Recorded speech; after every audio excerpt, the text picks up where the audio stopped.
Today's guest is going to give you an exact formula that will tell you how to price your freelance services. It's so simple and so good. I wish I would have known about this a long time ago. Are you ready? Let's go. What's up, everybody? Welcome to another episode of the Self-Made Web Designer Podcast. My name is Chris, and I'm your host. And I'm so glad that you're here with us this week for a lot of reasons. But one of the biggest ones is that the guest this week is phenomenal. His name is Michael Janda, and he's going to be giving us a ton of great insight on how to price your services as a freelancer in such a way that you'll make more and more money over time. You know, pricing is something that strikes fear in the heart of every freelancer. No matter how much or how long you have been doing the freelancing that you're doing, whether it's building websites or web development or whatever it is that you do, there's just a little bit of, I don't know, like, what if they say no to me? What if I get rejected? What if I'm not asking enough? What if I could have gotten more? Well, we're gonna cancel all those fears today on this very episode. You're gonna live fear-free when it comes to pricing what you do as a freelancer. From this point on, we're getting all that crazy fear stuff out of our lives, and we're growing our freelance web design businesses. It's going to be great. You're going to learn so much from Mr. Michael Janda. And I also want to give a big shout out to everyone who wrote a comment on the Self-Made Web Designer podcast that left a review. So thank you, Casey T, for saying it doesn't get better than this. That makes my heart feel really good, Casey. I appreciate that. Thank you, Mr. JC Wester 20, who said, Chris is awesome. I never miss an episode ever since I discovered this podcast a couple of months ago. Thank you, JC. And if you had a podcast, I would listen to it because I feel like we have a real close connection. Hey, if you leave a comment on whatever podcast platform you are listening to this episode on and give me a rating and subscribe, I want to share some love with you. I want to give you a free hologram self-made web designer sticker. It's pretty, it shines in the light, and it can make you as a web designer beacon for all of your friends. You can hold it high and proud and watch as more and more clients just come rushing to your door. Now, I don't know if that's actually going to happen. I hope it does. And if it does, please tell me, because I'd like to pass that along to other people.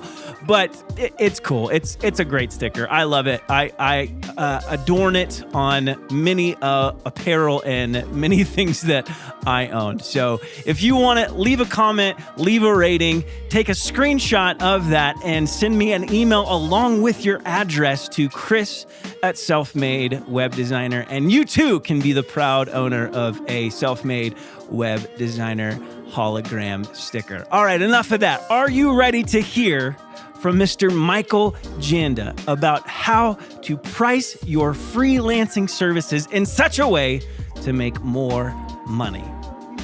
Okay, let's go. Well, hey, Michael, thanks so much for being on the Self-Made Web Designer podcast. Super honored to have you, man. Thank you. I'm super excited to be here. The Self-Made Web Designer. That is my life, man. I started back in 1996 when it was the start of web design. And so it's been my whole career from the very first websites in the world until now. So I've been through that whole journey. That's awesome. And I've loved so much your content on Instagram and everything that you have to offer on your website. And sounds like now you're focusing a lot more on YouTube. And so really appreciate you being here. And I'm sure you've got a lot of great stuff to share with the audience. I wonder if you could just take us back to that, the 90s when you started and the progression of where you were and how you got to where you are now. You know, what's so interesting, I think, is that when I started my career, I didn't know that it was such a pivotal time in the design world.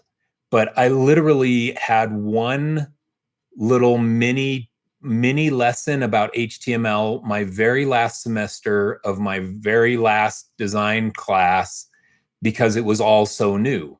So this is, probably March of 1996. And back in the day, you were building things on Mosaic. I don't even think Netscape was a browser option back then. We learned how to telnet onto the server and code on the live server. It wasn't even like you're uploading junk like you do now. Yeah. You weren't uploading an HTML page. You were just coding it, hard coding it right on the server. So that was my very start. And that dates me, I suppose, in age. But at the time, I didn't, I was so new, and it was so new, the internet in general, that I don't think any of us had the vision of what was going to come over the next couple decades and how it was going to really change the world forever, the website world that we're in. So it's been fun. It's been a fun journey. I've seen it go from, when you were called the webmaster at a business because you were the only person who knew anything about websites. So they'd call you the webmaster, and you have to design it, code it, build it, launch it, manage the server, the whole deal. And then see the evolution of responsive websites and apps, and how that took over. Some of what websites used to do became downloadable apps for your smart device. The start of calling it UX design, user experience design, that was a term that didn't even exist for the old people like me that started designing websites in the early days. You were just the web guy, the web person. And then all of a sudden, people start fancying up the term, calling it user experience design and user interface design and stuff. But I predated all that stuff and saw all the changes happen all along. I guess my background, in 2002, I started a creative agency called Riser. I built that up over 13 years and sold it in 2015. My client list was a who's who in great clients. Disney was my biggest client over my entire run. Google was a big client the last couple of years. ABC and NBC, Fox Studios, Warner Brothers, AOL, National Geographic, down the list of great companies that we had the privilege to work with. So that was a great run. And I sold my agency in 2015. And then I stayed at the agency I sold to for a couple years during my buyout years. Then I launched into doing what I do now, which is mentoring, training, teaching creatives how to level up their career in a less painful way than it was for me. For me, it was trial and error and experimentation, and no YouTube channels and no business coaches and no access to people that we have now. And so I'm on a mission to be the person that I wish I would have had in those early painful years of growing my agency. I always encourage people, like it is one of the easiest times to build a business as a freelancer because of the amount of opportunity for connection. Like my story is when I ran out of a network of people that I knew personally to build websites for, I went to Upwork, and it was still in its early days. And so just thinking about not being able to have those avenues of connection it's probably like a whole nother realm of figuring stuff out. It was. I mean, finding clients meant you had to get out of your house and go and meet people out there and build a reputation out there face to face with clients, because it wasn't happening any other way. And now, these great things about Upwork, and there are pros and cons about it, but it brings the buyer and the seller together on one platform. And so the whole trying to build relationships and find people who want to buy your services out there in the random world is really challenging. And Upwork just takes it all away with that connection. Now, that drives the price way down because you're competing against people all over the world. And Upwork did a big piece of the problem, was finding the person who wants to buy your service.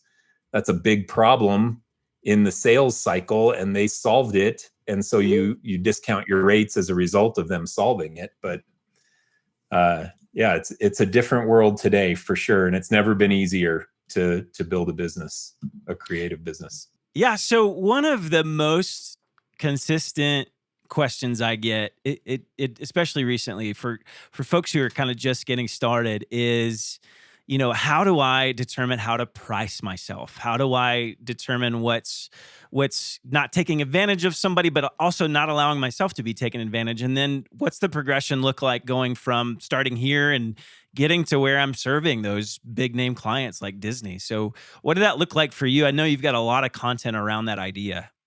Yeah, I mean, pricing was always an interesting animal, and a lot of my content stems from the fact that as I figured out how to price my services, I was doing it all in my brain. And then a couple of years ago, I decided to write a book.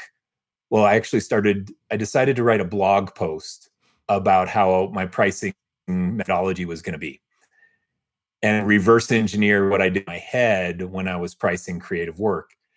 And that blog post ended up becoming a 200-page book because I realized, oh man, this is the psychology behind what I do when I price a project was way bigger than what was going to fit in just a blog post. So it became a book, and it's part of my freelance course as well. The methodologies there, but I'll just give you the summation of when I went to sit down and say, okay, what do I do to go and figure out how do I price something? What is it that I look at? And it stemmed from three main variables that I analyze. The first variable is production cost. How much is it going to produce? How much is it going to cost me to produce the work? So let's say that somebody wants me to design a logo for them. I would say, okay, my hourly rate, and I don't recommend going by the hour on billing. So this is just to come up with this one variable, production cost. I would say my hourly rate is, say, $75 per hour, and I'm going to spend 20 hours in this logo project. Well, that gives me a price of what, $1,500. That's my production cost variable. That's not my price that I give the client. That's just one variable that I analyze. The next variable that I need to look at is what is the market value of a logo? What do other people like me charge for a logo? I know my production cost is $1,500, but then I would look and say, okay, what do people like me charge? Well, I have a bunch of friends that are designers. I'll ask them, what are you charging for a logo these days? And one will say, well, I charge $1,500. I charge $2,000. One will say, well, I just did a logo project for somebody and it was $3,000, whatever. I try and engage and understand what the market value is, meaning what do other people charge for this same type of service? Other people like me.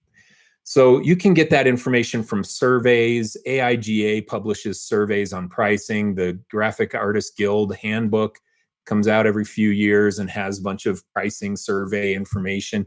So you can kind of understand market value. That's the second variable that I analyze. And the third variable that I analyze is what is the client's budget? What do they really want to spend on this? Because I could say all day long that $3,000 is the market value and my production cost is $1,500. But if the client's budget is $700, then I'm never going to get them to pay the $3,000 that is market value. And maybe we're not a good fit for each other in that situation. So I analyze the client's budget, and the easiest way to get the client's budget is to ask the client the budget. Just ask them in your discovery calls, how much are you wanting to invest in this project? What is your budget that you're trying to play in? Now, I take those three variables and then I weigh those against a variety of different scenarios. If I have no work, then I'm probably going to be closer to my production cost. I'm going to discount my rate down, not try and have a ton of profit in the project, but I'm just going to price it in a place that gets me the work. If I'm slammed and super busy and I can't get the work done, then I'm probably going to push that up into the market value that other people are charging $3,000. Other people are charging $5,000. If I've got so much demand for logo design, I may say, you know what, if somebody else wants a logo for me, they're going to have to pay $5,000 for this because my time is minuscule and my demand is high. So they have to pay more to get my time. It's a supply and demand mindset. So I look at those variables and the scenarios that I'm in and make that educated decision on where I'm going to price work. But it really stems back to those three variables. And the big problem that so many creatives have is they have no variables. They sit down, somebody says, okay, I want you to do a logo. And they sit down and they're like, oh, well, I don't even know. Do I charge $300? Do I charge $3,000? They have no data that they're analyzing to try and arrive at their price. So they're just pulling it out of the sky. It makes a huge difference if you have some data that you're looking at, and then you're making an analytical decision based on that data. Yeah, that's such a great comprehensive way to look at it. It always hurts me a little bit when I hear freelancing coaches or gurus tell people to, stick to your prices, stick to your guns at all costs, because the practicality of that is that there are seasons where you could very well not have any work. And if you're sticking to your prices, then you might go without money for a long period of time. And it might pay off, but it might hurt you in the long run. I've been thinking a lot about supply and demand, and I've had a couple little content snippets on this, but at some point I'm going to give the full breakdown on supply and demand and how it affects your pricing. But if you've got no work and demand is low, you have all your supply, your 40 or 50 hours a week of available time, and demand is low. Well, supply and demand economic principle number one says reduce your price to increase demand. But if you're slammed, then stick to your price. You've got 50 hours a week of logo design work, and fitting in another client is like a no way I can fit them in my time, my available time. Then demand is higher than the supply, and you can increase your price as a result of this. And I saw this happen at my agency. In the early years, I was doing work for way cheaper than what I was in the later years. It organically grew over time because my demand for our services became so big that I was able to raise my prices as a result of that. And I think that some of the guru mindset that you hear is stick to your price, charge $10,000 for a logo. That's your new price, and you got to get it. Well, man, if you have no demand for $10,000 logos and you stick to your price, see ya as an employee at a business in about 6 months, because that's going to be the end of it for you. So you've got to create demand at $500 logos. And once your demand for $500 logos makes it so that you have no time available to you anymore, then you increase your price to reduce demand, and you increase your price to $1,000 logos. And then once your $1,000 logos demand all your time, then you increase your price to $1,500 logos. And it organically goes over time. And different designers find that threshold at different times in their business.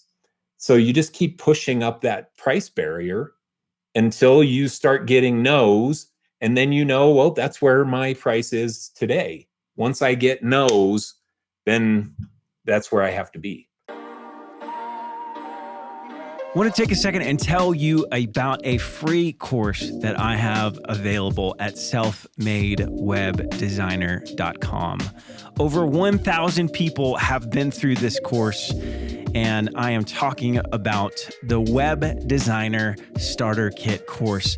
I map out in 4 videos that you get through email all the steps that I took to get to where I am as a web designer. And I went from knowing absolutely nothing. I was clueless to, in 2 years, doubling my income with a freelance web design side hustle. I made this because I know you can be successful doing the same thing. And the Web Designer Starter Kit course is the first step for you on your journey to being a successful, thriving freelance web designer or having a full-time career. So I can't wait for you to check it out. Go to selfmadewebdesigner.com and sign up today. And so many questions to kind of walk through this thing, but maybe one that's not so much evergreen as it is real specific to the season that we're in. I think what COVID did for web designers or, freelancers in general is it actually increased the amount of work that people have. I know a lot of my friends, I've had more opportunities to do work than I have ever since I first started, all because people went to their homes, they couldn't do their actual businesses. So they thought, okay, I need to go online and make my online presence much stronger. And so I imagine that it'll flop once the world kind of starts setting right and goes back to normal. And we'll start to see those same clients go out and try to get actual business like they were before. So I think there's going to be a little bit of a reduction. Yeah, it'll be interesting to see what happens. One thing that I think we're going to see is a boom in entrepreneurship as a result of COVID. People sitting at home with a lot more idle time. And idle time sometimes sparks the most creative, interesting ideas.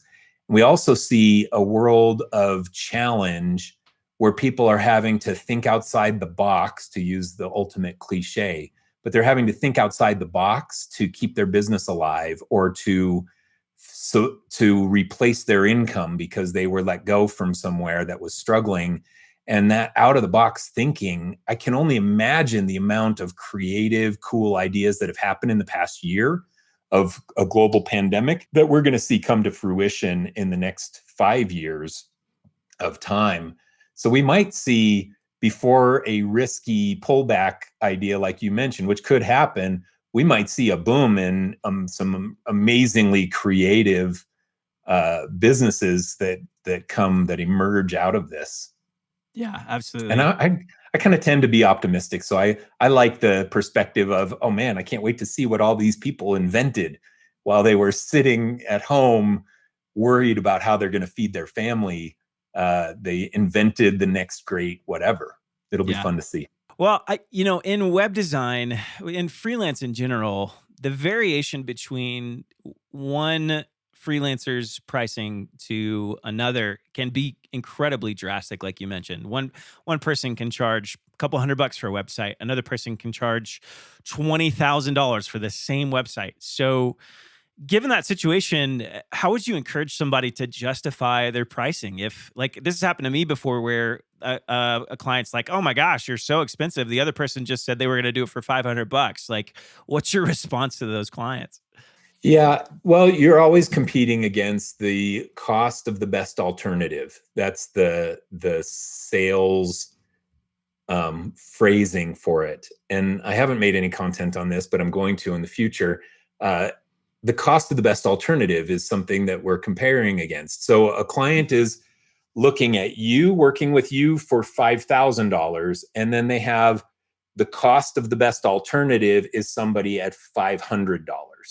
So now they're looking at it. You have to somehow sell them on $4,500 more value than the person at $500, even if in the end you both do similar amount of work. They're undercutting you by a dramatic margin. So you've got to play that game, and the best way to approach that is to make their decision not have to do with price.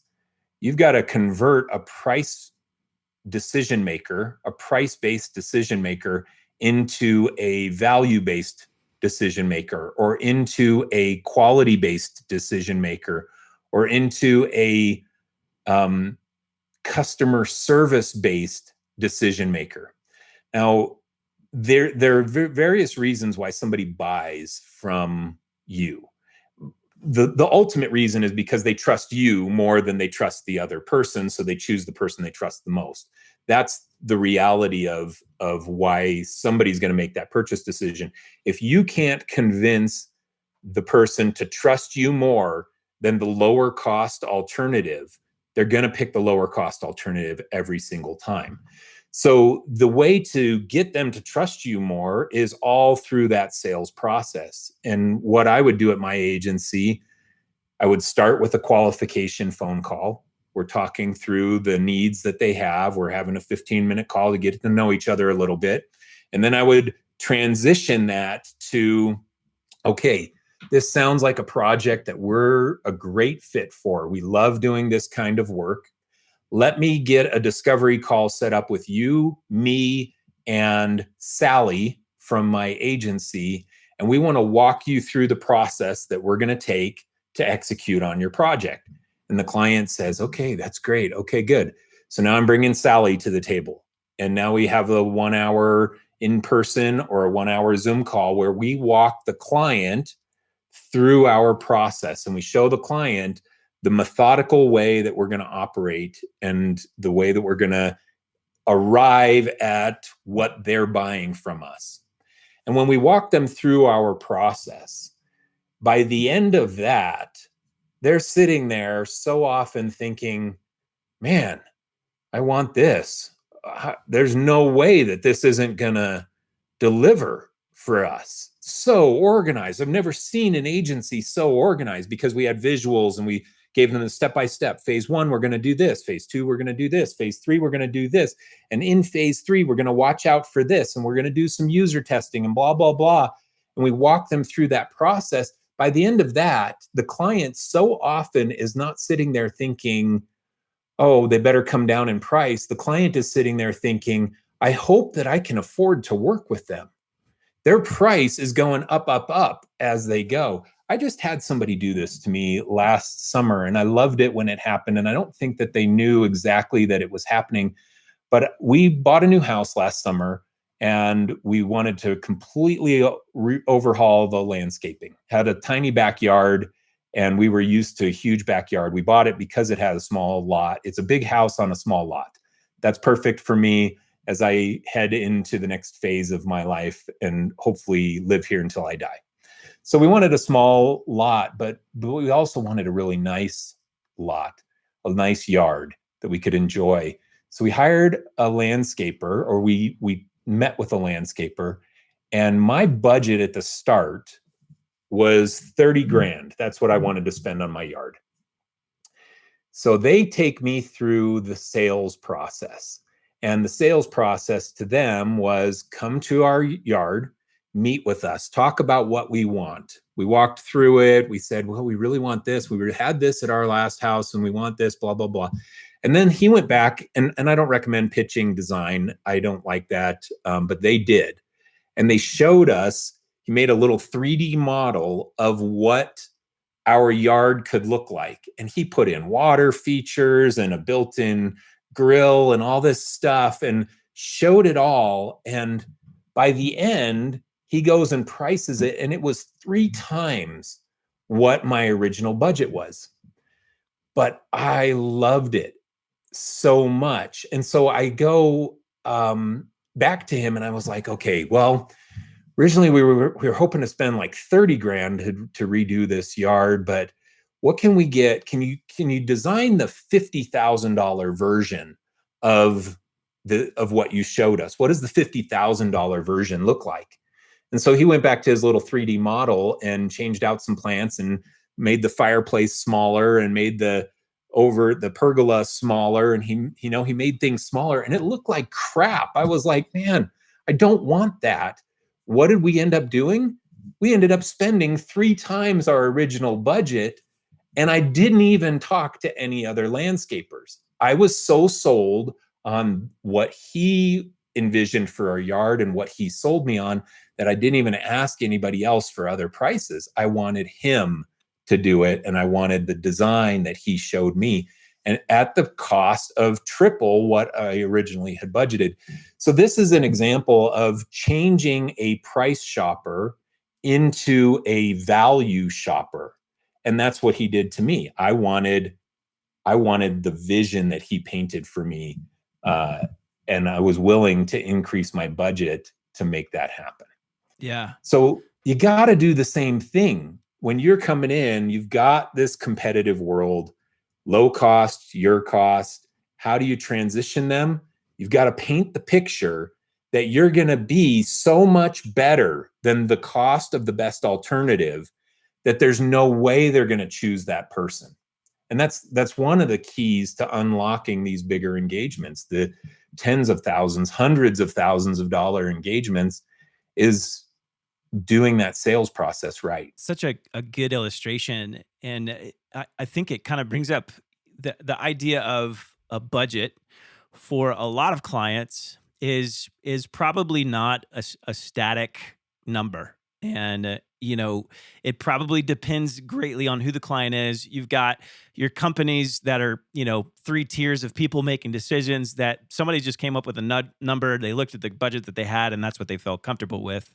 But then there's the folks who, probably a lot of guys listening, they're doing it to folks who are just getting started, and maybe they literally don't have the budget to go up. So what should somebody do in that scenario? Yeah. So in that scenario, I do think there's both. I think that was a good question. I think that sometimes the client comes to you and they say that their budget is X and they really don't have X plus one. They give you their number. It's a fixed budget. That's all they have. That's all they're willing to invest. And then there are other times, like me with the backyard, where, yeah, I could find the extra money if I wanted to part with it to buy the thing that they pitched, and was able to increase the budget to make that happen. So in the case of the client who only has X and they don't have X plus one, what you do is you reduce the scope of the project to fit the budget. Instead of just caving and giving it to the client for whatever the budget is. Okay, they want a 5-page website. You tell them it's going to be $5,000, and they're like, "Oh, I don't have $5,000. All I have is $2,500. Can you do it for that?" Instead of you doing it for that, you in caving and saying, "Okay, we'll do the 5-page website for $2,500."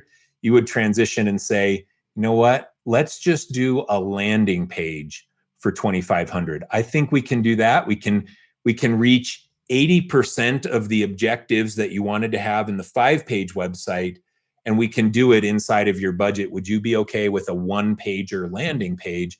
And you reduced the scope of the project to meet the client's budget.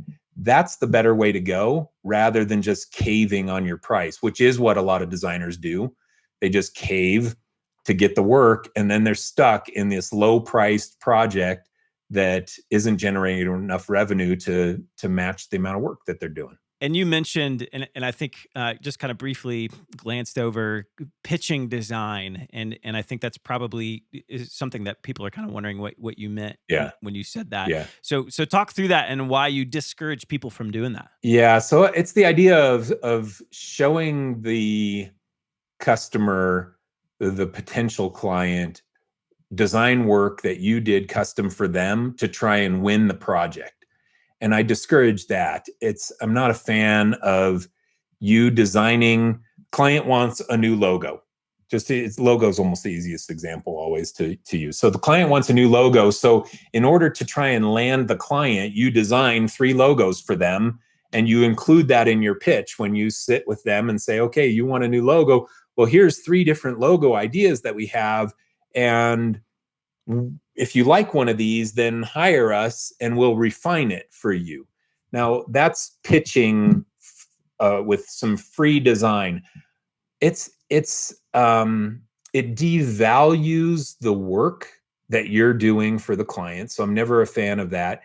If the client doesn't like those initial logos, then they're never going to hire you. So you take a big risk there.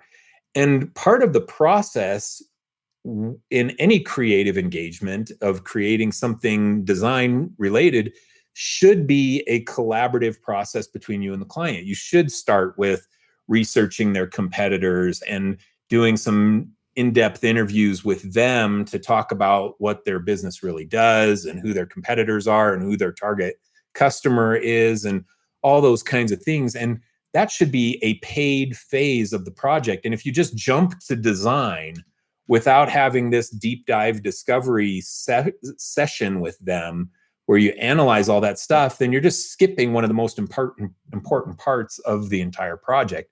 So going to right to design and pitching with the design, I never encourage that. I encourage pitching with your process, walking the client through your process that is going to yield the results that they want, and then showing them examples of how that process has resulted in other successful projects that you've had. And then the client has to buy from you based on your potential to do for them what you did for someone else, taking them through that same process. Yeah, that's really good. And I think my mindset on that has kind of changed over time, realizing the times when I have pitched with the design never actually got accepted, because it is such a huge risk of going, I don't know anything about you at all, but here's an idea that I think will work for you. And it's almost like, trying to propose to somebody that you've never met based on what you think they'll like about you. And good luck. You're not going to get married. It's not going to happen.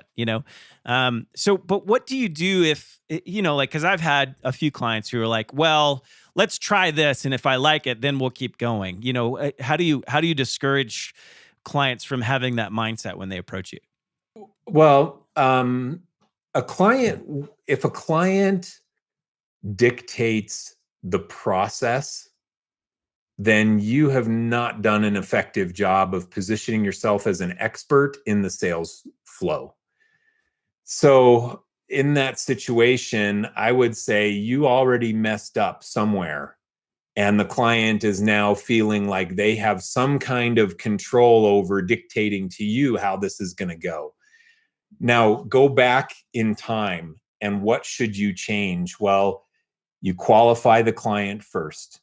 15 minutes discussing, trying to determine if you're a good fit to work together.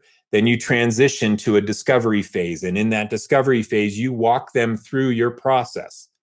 And you tell them, we're going to do research. We're going to do this. We're going to do mood boards. We're going to look at your competitors, blah, blah, blah. Then we're going to take it through initial design concepting. And then we're going to refine the design. And then we're going to do pre-press production or pre-web or whatever. We're going to roll it into the family package of logos or whatever that phase is. You're walking them through that process. And by the end of that, if you do that in an organized, structured, professional manner, then you have very few clients who at the end of that say to you, well, can you just skip that research phase and go on to phase 2? Because we really don't want that research phase.